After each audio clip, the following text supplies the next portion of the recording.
Christ, j'aimerais que l'Église me suive très bien. Et tu peux noter ça. Il y a deux choses très importantes qui devra préoccuper le chrétien. Deux choses. Peut-être qu'on n'aura pas le temps d'en reparler. Ou pour ceux de foi qui suivent des enseignements, on en reparlera peut-être. Mais j'aimerais que tu prennes une note.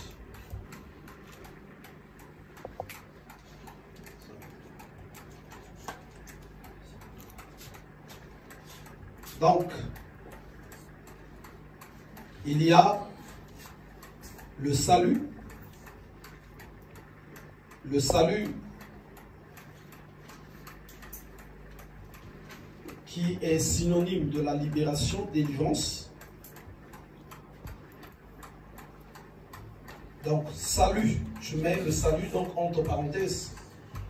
Libération, délivrance. Ça, c'est une chose que tu devais rechercher. Mais, tu peux la chercher deux fois pendant des années. Pendant des années. Pourquoi? Parce que ces choses de foi, Dieu en donne en étant exigeant. Donc, il y a un côté où il va t'attendre. Et d'abord, le donner est toujours souvent conditionné. Vrai ou pas vrai? Le donner est toujours souvent conditionné. C'est comme ça le donner. Et donc, ce que Dieu donne, c'est des choses très valeureuses. Il ne donne pas n'importe quoi et il ne donne pas n'importe comment. Voilà pourquoi les Écritures disent qu'il a donné son Fils unique. Donc un Fils unique qu'il a donné. Et le livre de Pierre, non de Jacques, dit ceci: toute grâce excellente et tout don parfait descend d'en haut du Père de lumière, auprès duquel il n'y a ni changement, ni ombre de variation. Donc la délivrance, tu peux la chercher des années avant de la trouver. C'est un mot, c'est une phrase, c'est quelque chose. Mais dans sa recherche, il y a un grand engagement. Il y avait quelqu'un qui avait passé toute sa vie dans le vol. Donc ça, c'est des grands voleurs qui ici ont été chantés dans des chansons. Donc pour ici, certains connaissent. C'est là maintenant, après les jours qui suivaient, qu'il va recevoir la délivrance. Le vol, ça, c'est pas le vol dans les magasins. Ça, c'est les gens qui sont dans de la fraude, de la grande fraude. Et donc, quand je l'ai emmené, hein? Il dit amen, amen. Voilà. Les gens pouvaient penser que c'était un petit vol. Non, pas un petit vol. Ça, c'est des gens qui sont dans les grandes fraudes d'entreprises, de ceux-ci, qui amassent des grandes sommes d'argent. Et toute sa vie, il n'a fait que ça. Et au niveau de la communauté congolaise, la RDC, on les appelle souvent les coopérants. On les chante dans les chansons. Donc, ils ont des voitures de luxe, ils ont des ceci, ils ont des ça. Et c'est dans ce milieu-là qu'il était. Et donc, ce qu'il avait, c'est le pouvoir qu'on appelle Kodia, qu'il avait hérité de son père, juste par un abacoste, un vêtement qu'on lui avait remis. Et donc, ce jour-là, quand j'ai prié pour lui pour le faire passer à la délivrance, bon, il a eu des grands maux de ventre. Il a couru aux toilettes pour faire le besoin. Mais quand il arrive, c'est des grosses bulles de sang. Finalement, des grosses bulles de sang très dures. Finalement, que cette personne va chier. Et, bof, la mauvaise vie, c'est là qu'elle s'était coupée. Donc, depuis ce jour-là, il n'était plus jamais reparti là. Et même sa femme, qui vivait avec elle, qui était habituée, avec lui, qui était habitué dans cette opulence, et sa belle-mère va dire, les gens prient, mais nous n'acceptons pas ce genre de changement. On veut comme j'étais avant. Donc ça veut dire que quelqu'un qui est à l'église, mais en même temps qui est dans la mauvaise vie, c'est cette personne-là que nous voulons. Donc il y a eu beaucoup de personnes au Kined. Donc au Kined, il est irlandais. Il y a Eric qui est franco-suisse. Donc il y a beaucoup de personnes après dans ce temps qui ont expérimenté la main de Dieu. Donc je vous ai dit deux choses. Le salut qui est la libération et la délivrance. Souvent que tu vas croire de foi que tac, tu l'obtiens. C'est une bataille. Pourquoi? Parce que notre personne souvent est composée de beaucoup d'éléments. Il y a d'autres personnes, la possession est au niveau des pensées. Il y a d'autres personnes au niveau du comportement. Donc il y a différentes parties dans notre être. Voilà pourquoi même sur le plan scientifique, on va te parler la conscience, subconscient, ceci, ça, plein d'éléments. Et le diable prend le temps de posséder toutes ces choses. Et même au niveau des souillures et de beaucoup de choses qu'il installe, il se retrouve avec 3 dimensions à envoûter. Corps, âme et esprit. Il y a des gens qui ont une possession qui est au niveau de l'esprit, mais l'esprit encore a des compartiments. L'esprit encore a des chambres. Il y a des gens qui ont des possessions au niveau de l'âme. Mais l'âme encore a beaucoup de parties. Je prends un exemple. Il y a le côté par exemple de l'amour. L'amour par exemple,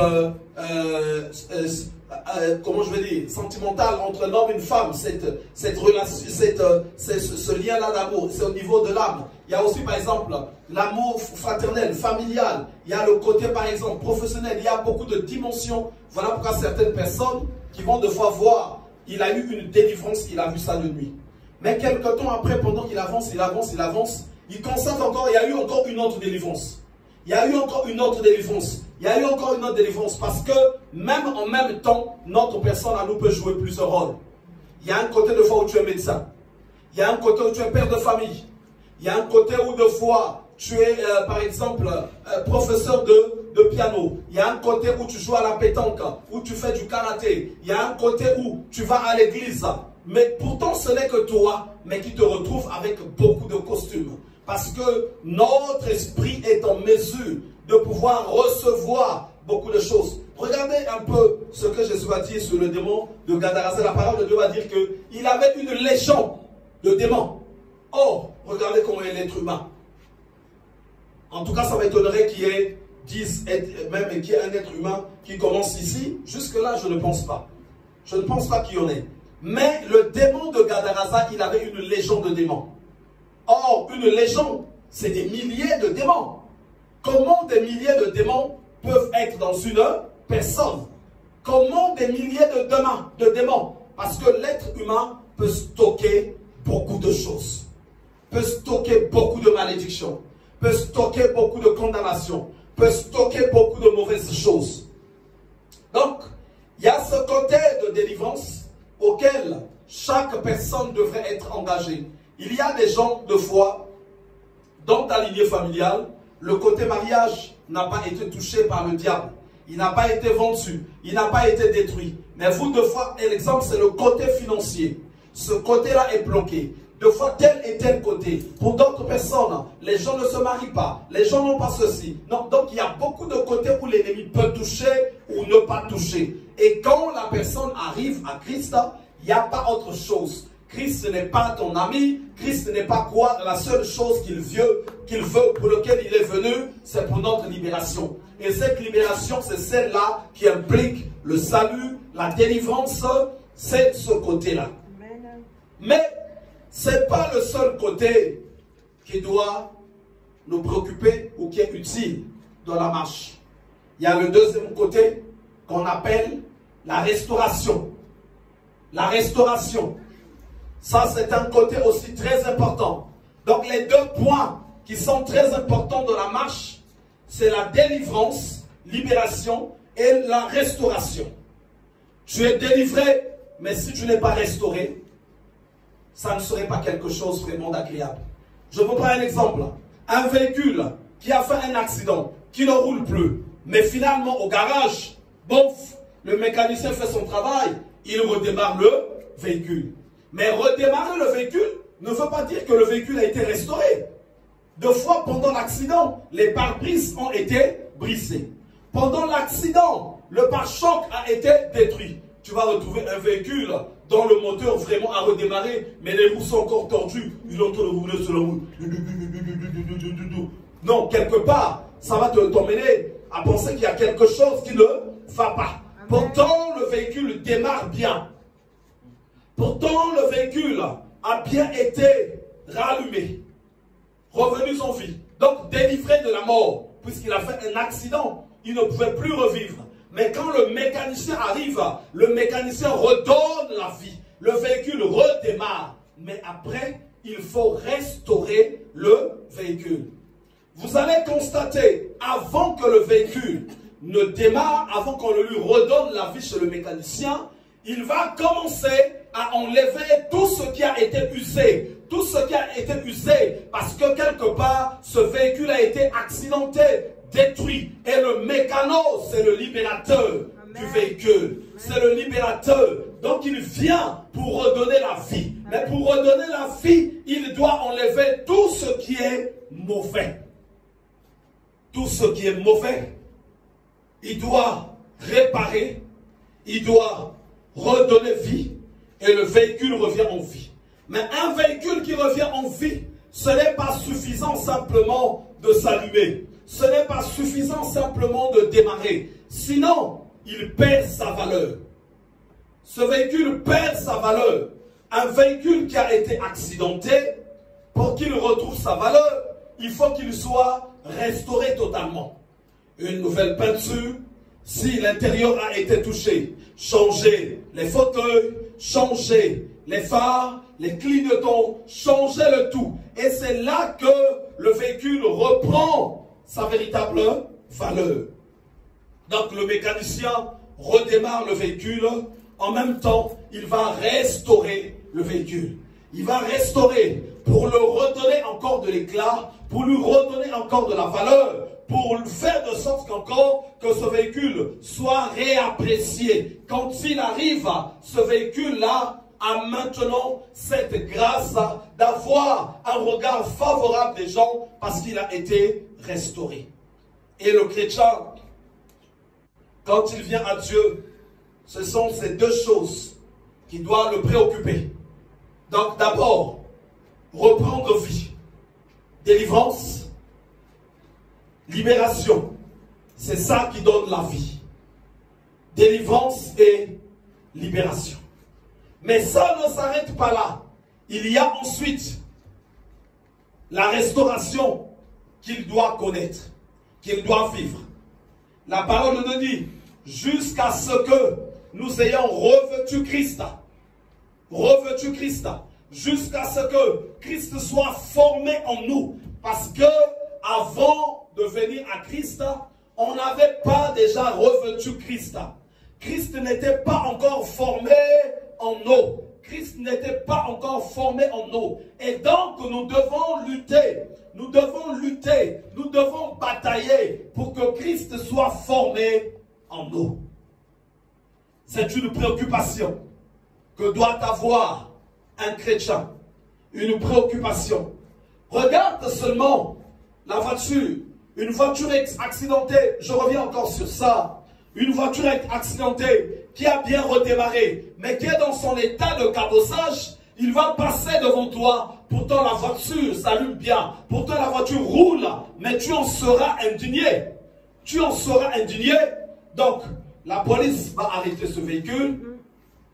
Ceux auprès duquel, à côté duquel il va passer, ils auront peur que ce véhicule les blesse. Ils auront peur que ce véhicule les fasse mal. Et quand tu viens aussi à Dieu, si quelque part tu n'es pas restauré, tu peux de fois t'attirer la police spirituelle.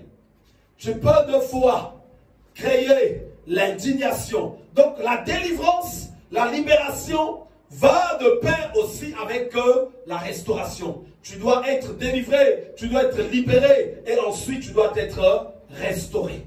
Donc c'est des choses, chaque chrétien devrait les rechercher. Vous savez, c'est même pour cette raison que la parole est prêchée.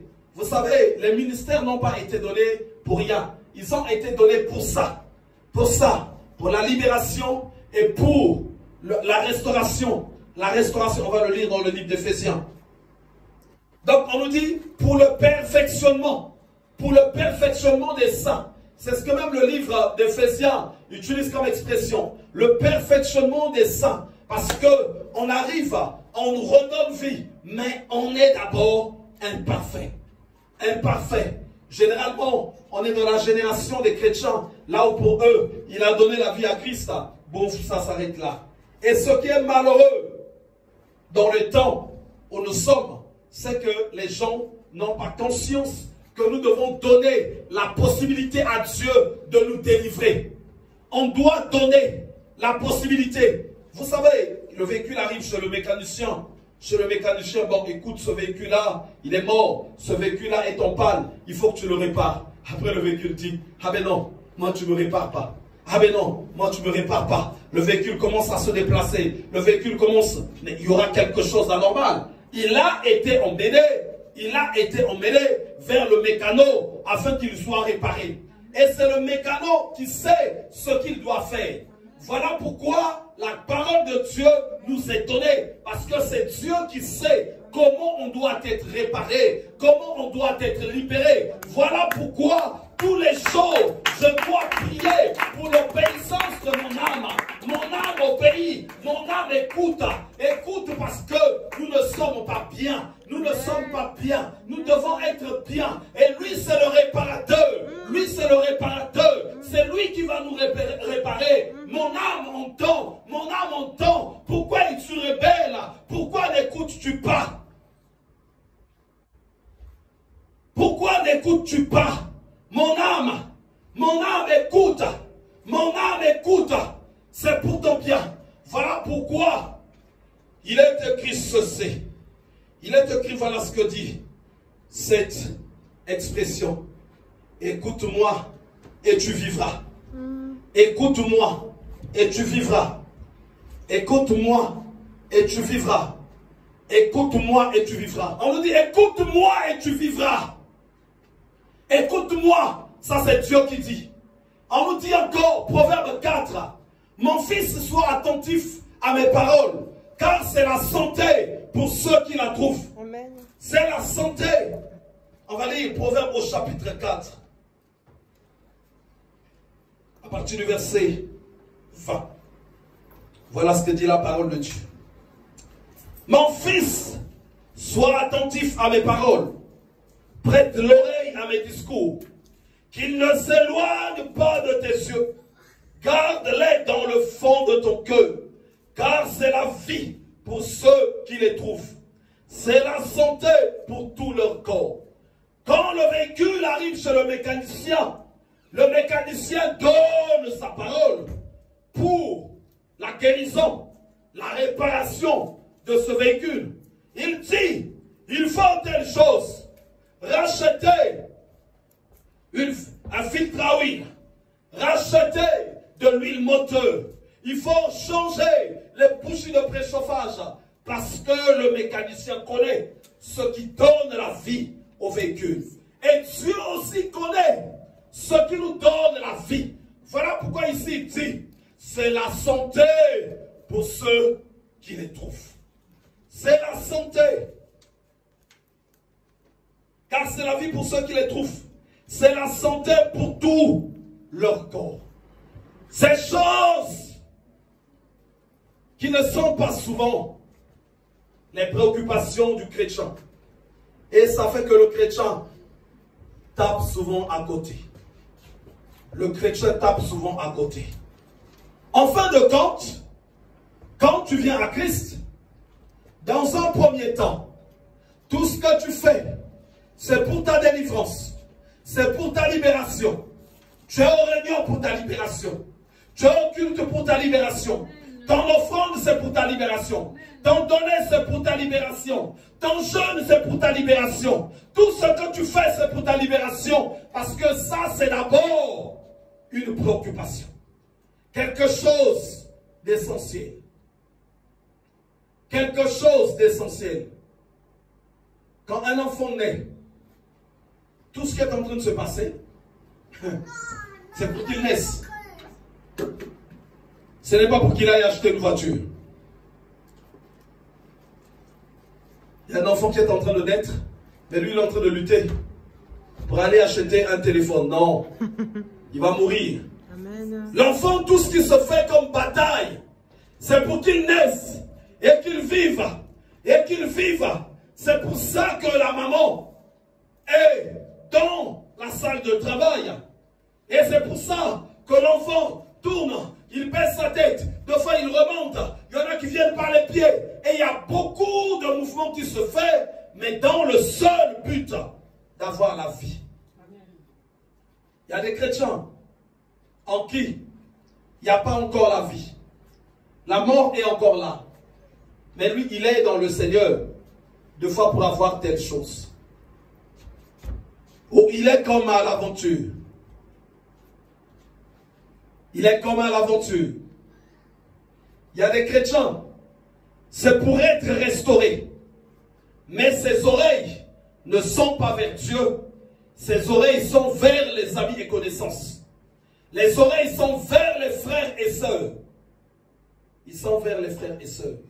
Moi, je crois que dans ma marche chrétienne, dans l'assemblée d'où je suis venu, surtout pour l'évangéliste, qui est déjà allé plusieurs fois, et si un jour le Seigneur permettait qu'on y aille encore, j'étais l'un des rares chrétiens qui savait pourquoi je parlais. D'abord, je n'avais pas d'amis à l'église. Je ne connaissais presque personne à l'église. Quand j'arrivais, je sais ce qui m'emmène à l'église. Et après, en plus, ne viens pas me distraire. Hein. Sinon, là, tu peux recevoir des claques. Moi, je sais pourquoi je viens. Parce qu'il y aura des frères qui seront là. Lui, il a un diplôme de distraction. Non. L'église, en fait, c'est comme quand tu vas à l'hôpital. Tu arrives à l'hôpital, tu es malade. Mais il y a des gens, ils sont là avec leur gâteau. Ils commencent à donner joyeux anniversaire. Olé, olé, olé, olé. Ah mais non. Tu vas te dire, mais ça c'est quoi, c'est ça? Et pendant que toi tu es en train de lutter, tu as envie d'être guéri, tu as envie d'être vivre. Ils arrivent chez toi, dans la salle, avec des champagnes. Là pendant ce temps tu es sous perfusion, tu es en train d'agoniser. Mais ils viennent pour te tuer encore. Ils viennent encore pour te tuer. Et moi quand j'allais à l'église, j'étais fidèle des fidèles. J'étais aux réunions. Mais quand je rentrais dans la salle, je vais suivre mon culte du début jusqu'à la fin. Et quand je finis, je m'entretiens rapidement avec les serviteurs de Dieu. À un moment donné, pouf, je suis parti. Je n'avais pas vraiment la connaissance la profonde, mais la chose que j'avais compris, c'est que ce lieu, ce n'est pas un lieu de distraction. Ça, c'est la chose que j'avais compris. Ce lieu, ce n'est pas un lieu de distraction. Il y a la vie qui est là, et il y a aussi la mort qui est là, qui peut te trouver. Donc, je venais, je connaissais les frères, les sœurs. D'abord, tu as vu le frère qui nous a suivis jusqu'à la maison. Ces frères-là, avec moi, à l'église, c'est simplement parce que, on était tous sur la même église. Ça s'arrête là. Ça s'arrête là. Mais pour preuve, tu as vu comment il est venu témoigner. Parce que dans l'église, il y a des gens qui sont là, il est là, mais lui, c'est un roi. Un roi il a un diplôme d'égarement des autres. Il va te laver le cerveau. Il va faire un travail où tu n'obéirais plus à la parole de Dieu. Et moi, je rentrais dans l'église. Et ensuite, je rentrais chez moi. Je rentrais chez moi parce que je savais ce que je faisais. Et dans le livre de, je crois que c'est Ecclésiaste, j'ai pas envie de dire n'importe quoi. Ecclésiaste, on nous dit, lorsque tu rentres dans la maison de Dieu, approche-toi pour écouter. Donne-nous les versets, s'il te plaît, évangéliste.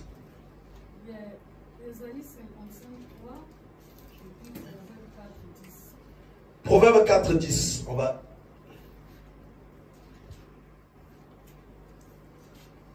Voilà ce que dit Proverbe 4, 10. Écoute mon fils et reçois mes paroles, et les années de ta vie se multiplieront. Amen. Isaïe 55, 3.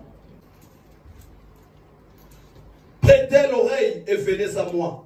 Écoutez et votre âme vivra. C'est même ça que je recherche. Et votre âme vivra. Or, la délivrance, c'est cette dimension-là qu'elle concerne. La vie de l'âme. Ça veut dire que quand j'écoute, mon âme vit. Et qu'est-ce que le diable va faire? Il va faire de sorte que tu n'écoutes pas.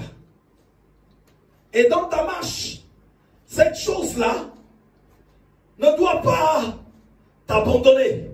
La délivrance, la restauration, la délivrance, la restauration, ça doit être ta préoccupation. Ça doit être ta préoccupation. Ça doit être ta préoccupation. Et pour rechercher la délivrance, il faut que tu connaisses ton état. Même quand tu ne le connais pas, la parole de Dieu commencera à te montrer les points qui ne sont pas bien, que tu devrais rectifier. Et ces deux côtés connaissent une très grande difficulté pour l'expérimenter. La délivrance, libération et la restauration. La raison pour laquelle elle est très difficile, parce que à la base, celui qui est à l'origine du chaos, de la destruction, c'est le diable, les démons et les sorciers. Ce sont ceux-là. Donc l'être humain étant séparé avec Dieu, ça donne automatiquement droit à l'ennemi de cabosser, de détruire, de renverser, de voler, d'égorger, de tuer tout ce qui était dans la vie de l'homme. Et donc, quand tu viens à Dieu, au moment où le travail de la libération, de la délivrance va commencer, non. L'ennemi va commencer à dire non. Parce que l'ennemi se constitue en maître. Il est écrit qu'il te met les morts sur la bouche. Sur le plan spirituel, l'ennemi monte sur les gens comme on monte sur un cheval. Les humains, voilà pourquoi vous avez vu, Christ a pris aussi cet exemple-là. En rentrant dans Jérusalem de la gloire, il est monté sur un âne. Sur un âne. Il veut dire quoi? Quand on te détache, qu'on coupe le cordon, afin que lui maintenant, qu'il prenne le dessus sur ta vie. Amen. Donc l'ennemi monte sur l'homme, sur l'être humain, il lui met des morts. Donc il devient le maître. Il te dirige où il veut. Il fait ce qu'il veut de toi. Les morts dont on nous parle dans le livre de Matthieu, ce sont les cordes qu'on met sur le cheval. On le dirige maintenant. On le mène où on veut. Et quand on emmène un cheval, c'est pour le besoin de celui qui est monté dessus. C'est pour les besoins de celui qui est monté dessus. Un cheval, on peut l'emmener en guerre. Un cheval, on peut le prendre parce qu'il doit m'accompagner quelque part. Un cheval, un cheval, un cheval. Il y a beaucoup de choses.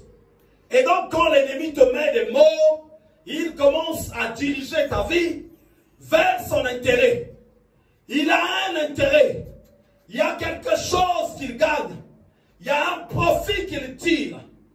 Et quand le libérateur arrive dans ta vie pour t'apporter la libération, l'ennemi qui avait déjà le contrôle de ta personne va commencer à parler à ton cœur, va commencer à parler à ton esprit, afin que tu n'obéisses pas.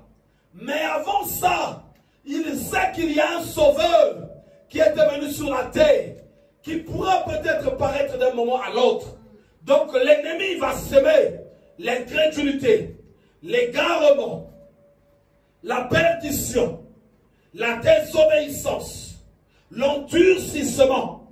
Il va prendre le temps de semer toutes ces choses afin que toi, tu ne rentres pas en harmonie avec le Créateur. Amen. Mais il y a quelque chose que Dieu a créé, qu'il a mis dans l'homme. Quelque chose, là où, quelles que soient les conditions, l'homme finit par prendre conscience. C'est sa conscience. Dans sa conscience, L'être humain, quand il se regarde, il y a un point où il dit, c'est pas comme ça que je devais être. C'est pas comme ça que je devais être. Ça, ce n'est pas de la volonté de Dieu. Ce qui m'arrive de jour, ce qui m'arrive de nuit, ce que je vois quand je suis plongé dans un profond sommeil, les manifestations que je constate, les effets bizarres, le rejet, les difficultés, les batailles, les blocages, les complications, différentes choses que je vais, ça ne me vient pas de Dieu. Je veux faire le bien, mais le mal est attaché à moi. L'apôtre Paul dit, misérable que je suis, qui me délivrera de ce corps de mort. Il dit, gloire soit rendue à Jésus-Christ. C'était donc à lui de se lever et de commencer à batailler.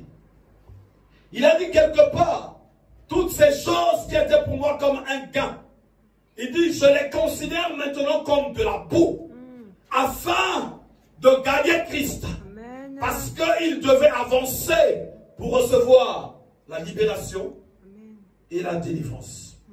Il en avait fait une préoccupation. Il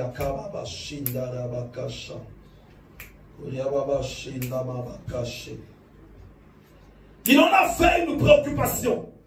Il dit, je cours vers le but. Il dit, c'est pas que je l'ai déjà atteint. Il court pour chercher à l'atteindre. Or, le premier but, quand l'appel arrive, c'est que tu partes d'Abraham vers Abraham. Amen. Donc, tu n'es que la même personne, mais de la personne cabossée, détruite, que tu partes vers la personne qui a maintenant de la vie, qui a été reconstruite, qui a été délivrée et qui est maintenant restaurée. Amen. Amen. Amen.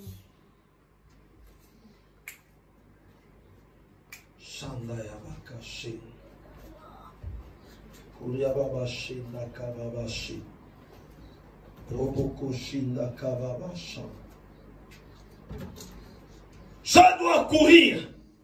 Il faut que j'arrive au meilleur moi. Il faut que j'arrive à la meilleure version de moi. Yes. La meilleure version qui souffle et les démons tombent. Cette version de moi qui est là et qui marche. Cette version de moi là, je la vois au milieu des milliers. Et je la vois, même les paralytiques qui vont marcher. Cette version de moi que je vois, que les aveugles vont voir. Amen. Si tu es là aujourd'hui, entends cette parole. Amen. Et si tu ne crois pas dans ton cœur, tu le feras un jour et tu te rappelleras. Amen. Tu t'en rappelleras. Cette version de moi qui marche vers ça. Cette version, là où Dieu, ça fait longtemps qu'il m'avait dit, dans l'appel, pourtant on suivait très bien, quand le Seigneur m'a appelé, c'est là qu'il m'avait dit que je devais le servir. C'est là qu'il m'avait dit que les gens devaient être guéris. Mais en même temps, le Seigneur m'avait dit, il faut que tu marches plutôt pour ta délivrance et non pour la guérison des malades. C'est comme quelqu'un, son père lui dit, tu vas être médecin. Il va tout de suite, il prend sa blouse, avec ses piqûres, il arrive là. Papa a dit, je suis médecin. Et tu arrives à l'hôpital, la police va arriver, ils vont t'arrêter.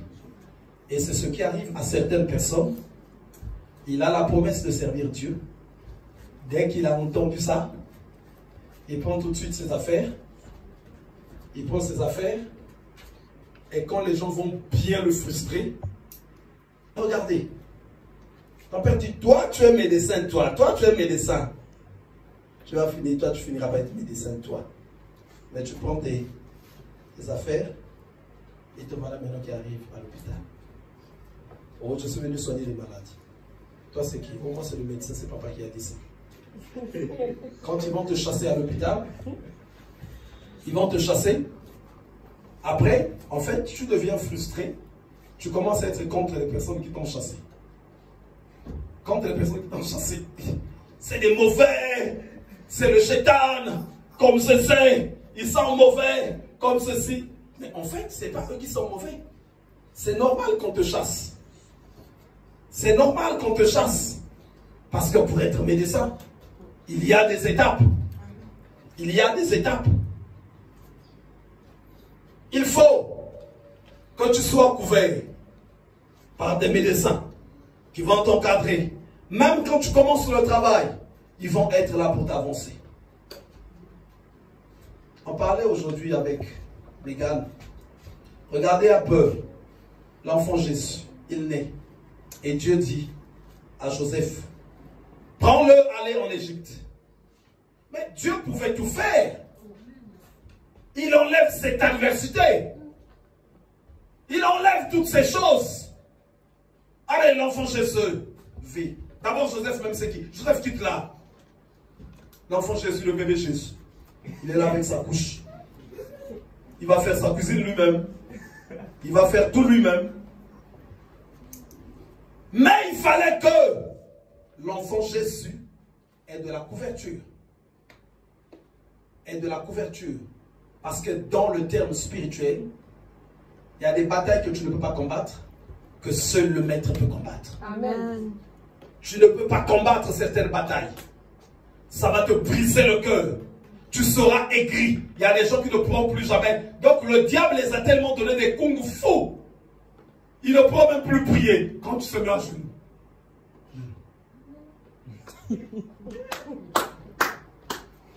Toutes les choses qu'on lui a fait là, ça a tellement formé la sorcellerie dans son cœur. Il n'arrive même plus à prier. Mais j'aimerais te dire, si tu m'entends, la faute est à toi. Elle est à toi. Il fallait que tu aies un maître. C'est vers lui que ça devait venir. Amen. La pression. Amen. Les outrages de ceux qui m'insultent sont tombés sur lui. Ayez de la déférence sur vos conducteurs, car ils veillent sur vos âmes, dont ils devront rendre compte. Le disciple n'est pas plus grand que son maître. Est-ce qu'il y a quelqu'un qui comprend? Amen. Si tu comprends, lève un peu la main. Amen.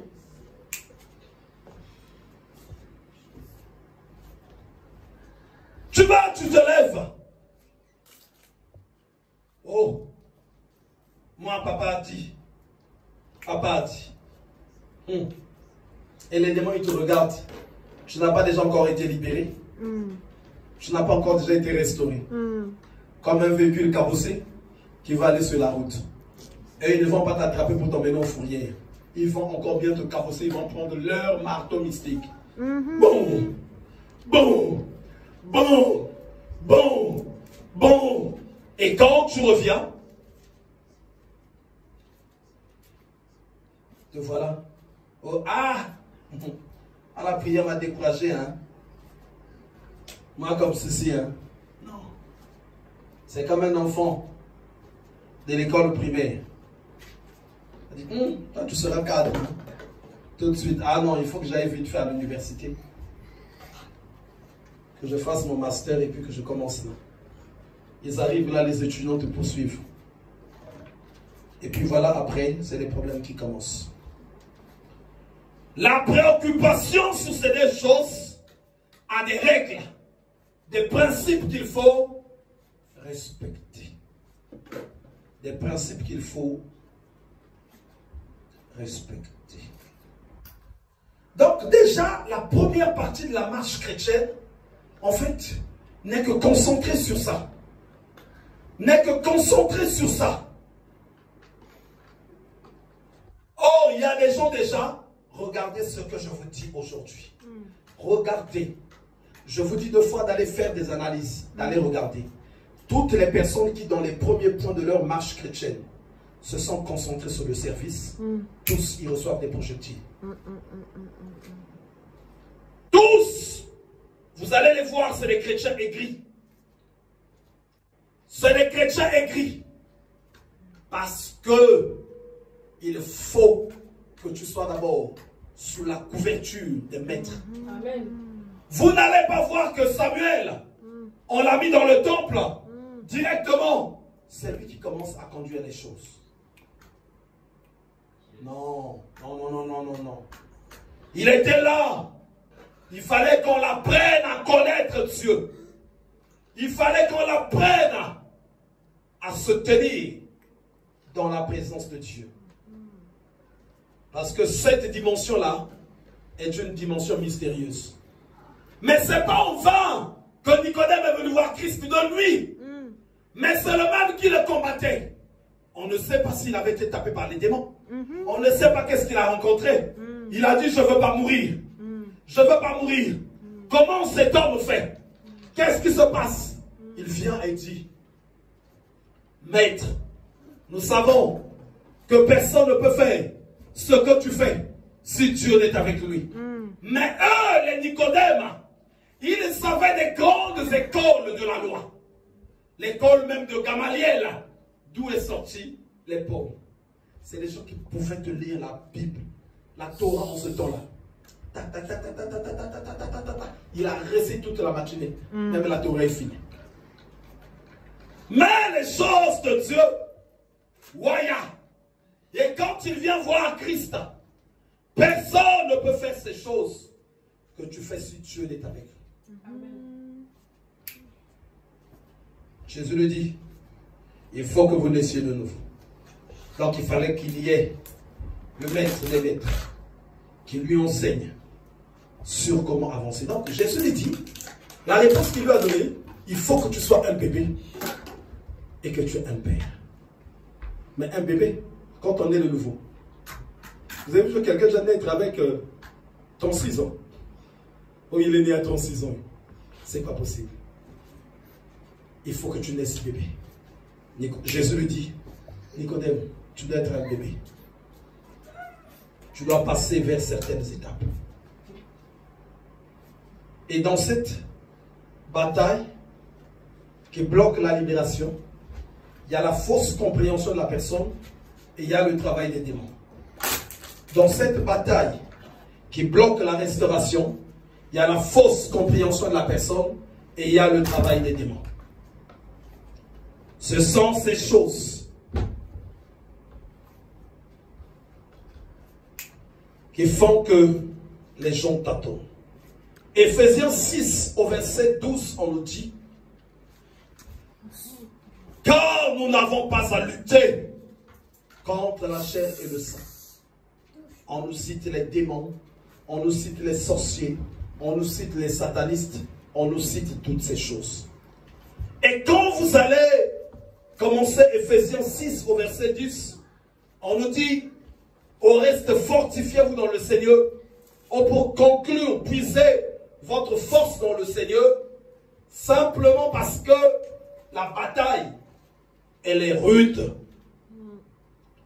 Elle est rude. Le diable n'a pas envie que tu sois délivré. Le diable n'a pas envie que tu sois restauré. Il se plaît de te voir comme tu es parce qu'il y a un profit qu'il en tire. Regardez, Jésus a bien parlé. Lorsqu'un plus fort que toi survint et qu'il te dompte, ça veut dire que le diable dompte. Il te met le mort.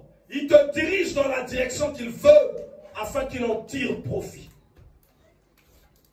Et donc, par rapport à ça, il ne veut pas que tu connaisses la libération. Il ne veut pas que tu connaisses la délivrance. Il va te conduire dans les voies de l'erreur, dans les voies de l'égarement, dans les voies de l'incrédulité, dans la distraction. Il va faire un travail pour t'empêcher d'être reconstruit. Un travail qu'il fait souvent pour éviter la restauration. Il va t'apprendre à bâtir le nouveau sur le vieux. L'échec commence. Ça, c'est l'un des points qui fait vraiment échouer les enfants de Dieu. Construire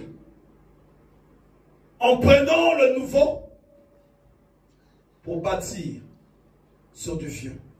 Mais Jésus avait été bien clair. On ne met jamais le nouveau drap sur du vieux drap. On ne peut pas mettre du vin nouveau sur des vieilles outres. Quand on veut construire une maison, il faut d'abord détruire l'ancienne maison. Il faut la détruire. Il faut la raser afin de construire la nouvelle maison. Et cette méthode, le diable convainc souvent les gens de les emmener à être dans cette position. Et aujourd'hui, le Seigneur me donne cette parole afin que je prie pour toi. Parce que dans ton cœur, de fois tu es préoccupé à beaucoup plus d'autres choses et en mettant l'essentiel de côté. L'essentiel de la marche, c'est ça. La délivrance, la libération et la restauration. L'appel même est basé sur ça. L'appel est basé sur ça. Que tu sois délivré, que tu sois libéré, et ensuite, après, que tu sois restauré. L'appel n'est basé que en ça. La mission vient après. Vous savez, beaucoup de personnes sont appelées avec la promesse d'une mission, mais finalement après, qui n'auront jamais la mission. Parce qu'on nous dit qu'il y a beaucoup d'appelés, mais moins d'élus. Je vous explique. Il y a beaucoup d'étudiants appelés en médecine, mais il y aura moins de médecins. Vrai ou pas vrai? Parce que parmi ceux qui sont appelés en médecine, il y en a qui ne réussiront pas. Il y a beaucoup d'étudiants appelés en droit, mais il y aura moins de magistrats et moins d'avocats. Parce qu'il y aura un bon nombre qui va échouer. Et en outil, également, beaucoup d'appelés, moins d'élus. Parce que ceux que Dieu appelle, ils devraient d'abord se concentrer sur leur appel. Donc le changement de leur personne, comme l'appel d'Abraham. Il est appelé Abraham pour devenir Abraham. Et c'est quand il devient Abraham, finalement, que la mission va arriver. C'est là qu'il va être un sacrificateur. Et je vais inviter donc l'église à se lever.